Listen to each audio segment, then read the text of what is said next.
I'm Mitch Resnick from the MIT Media Lab, and I'll be kicking off the fourth area, provide broad dissemination to enhance scientific and technological understanding.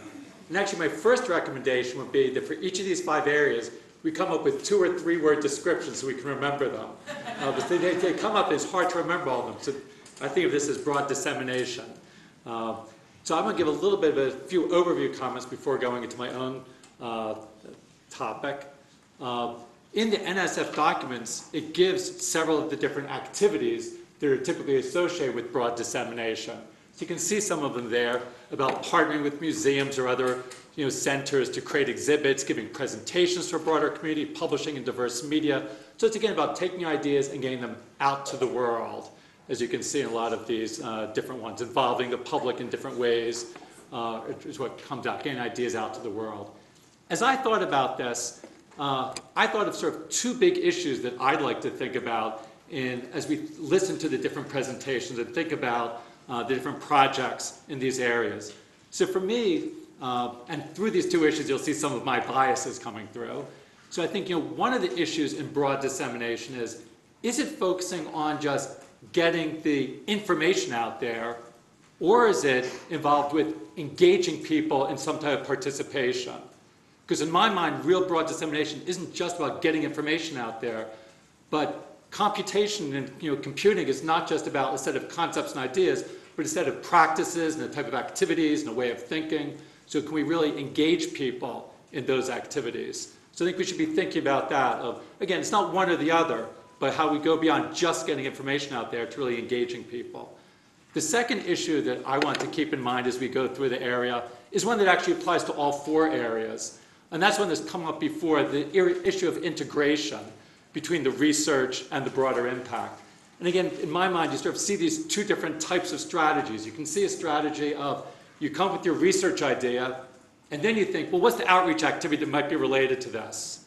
And then another approach that, as you're thinking of your research activity, you think, what aspect of, or how could I sort of frame this research in a way that's really going to connect to many different audiences? So you're setting up the research in a way that facilitates connecting to many audiences. So it's not this burden afterwards, but it's already set up in the nature of the way you think about your research, that there are connections in many different ways. And obviously, that has a lot of advantages of having that type of integration. Not easy in all activities, but I think in thinking about research activities, that's a way of doing it. So in this area, we're going to have 5 different presentations again, as you see here. So I'll start with my presentation, then we'll hand off to the other 4. So in my own research, I think about it in terms of exploring how new technologies can engage everyone in creative learning experiences. So we're developing technologies-related activities to really get everyone participating in creative design activities and learning activities.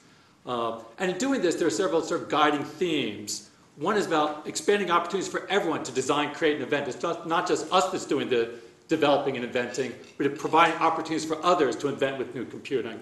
To engage everyone's interests and passions, because we find that's where the best learning is going to happen. And also to support sharing and collaboration. It's not just an individual activity.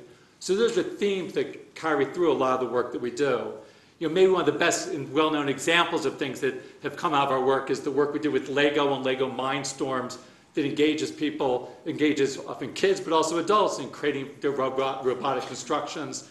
But we also have thought a lot about how can we broaden this out? Not everyone wants to make a robot just to participate in a competition. How can we make these technologies and activities both accessible and meaningful to a broader audience? So I'll show a brief video here of ways that we sort of use this. Do we engage people in using this type of technology to solve a problem or invent something that will be useful to you in your everyday life? And this is a 2-week summer workshop, and you'll see some of the type of projects a group of 10 to 13-year-old girls developed. Yeah, see? It does beef. Christina Costa is trying to build a better mouse trap. Make that gerbil trap. Every time they want to go inside this gerbil house, they press this light sensor. It's one of the many inventions created at this free math and science camp run by the Computer Museum and the Girl Scouts, where girls from Boston are devising everything from an odometer for rollerblades to a diary security system. And so now we'll take a picture of that. So like if your creepy little brother tries to read your diary? Yeah. He's on camera. Yes. So I think you can see as part of this research, it's not just about developing the technology and thinking about embedded technologies, but actually working with a group that's going to be using it, thinking about what is it that connects with their passions, how is it that they're going to be able to make it meaningful in their lives. And of course, it's an iterative cycle. As we do this, it then feeds back into how we think about developing next generations of technologies and activities. So this was one thing we developed actually more than a decade ago in an NSF grant. Under a more recent NSF grant as part of the ITR project, we developed this Scratch software, which sort of takes these same ideas, brings it on the screen, is very much aligned. It's a closest relative is Alice, who you heard about earlier. It provides a more accessible way for kids to develop their own interactive stories and games and then share their creations with others. So if you see this brief video, you sort of just drag out graphical blocks to create programs, gets rid of a lot of the syntax that gets in the way, use that to create your own interactive stories and games. But then significantly, after you've created this game, you can then go and share it. So when you share it, it goes up to a website, similar to uploading a video to YouTube. You upload this to a website where it's then shared with lots of other people, where it both gives you an audience, so you get feedback from others who give feedback, also collaborations where people say, well, how about adding to that? So people then take it and remix it and add to it. Also, you get inspiration by seeing what others have done. So since we went live with this 3 years ago, it's gone up to, we just passed the 1 million project mark. There are more than 1 million projects, and every minute there's about 1.5 new projects every minute on the Scratch website.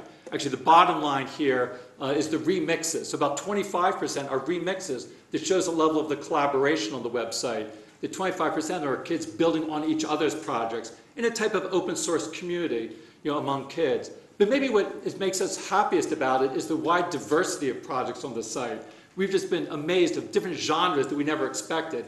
Kids putting up tutorials about how they draw their images, how they different programming ideas that they get. Also even tutorials about how to become popular on the website.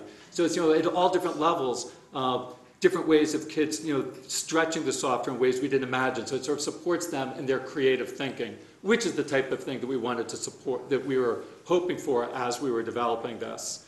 As I think about advice or some of the lessons learned from this, again, when the Media Lab started, the phrase that was used, there was a book that called the Media Lab Inventing the Future at MIT.